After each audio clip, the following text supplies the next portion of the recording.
Assalomu alaykum aziz o'quvchilar.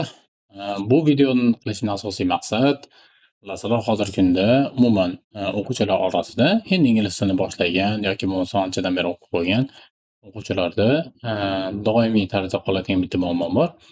Albatta bu muammoda keyinchalik agar beginner, elementary levelda bo'ladigan bo'lsa, intermediate, upper intermediate levelga chiqqandan keyin bu narsa aniq ko'zga tashlanadi. Demakki, e, ingliz tilidagi so'zlarni kontekstga qo'yib ishlatish va ular bilan bog'liq muammolar va to'g'ri tarjima qilish malakasi yetishmaydi ba'zi bir o'quvchilarda.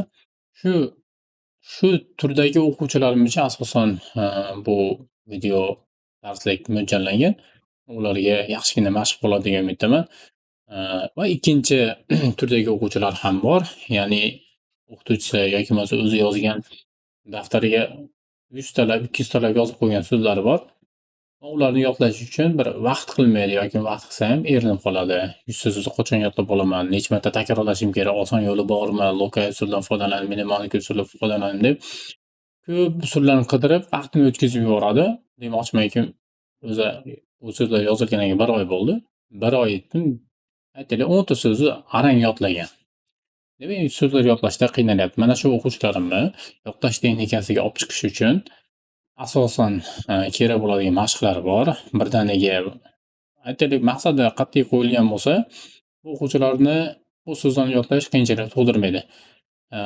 Ba'zi bir o'quvchilarga bo'lsa, sistematik tarzda o'tilgan mavzular yoki bo'lmasa mashqlar juda ham qo'l keladi. Bu video darslik albatta shu turdagi o'quvchilarga ma'qul keladi degan umiddaman. Shuning uchun birinchi darsda o'zidanoq darajani aytib qo'ymoqchiman. Intermediate bo'lishi kerak. Intermediate, upper intermediate, advanced level. Bilamizki, advanced level studentlarda ham bir xil muammo. Speaking skill fluent bo'lsa ham, accurate bo'lsa ham baribir muammo qoladi. When they are given kind of difficult tasks, tough reading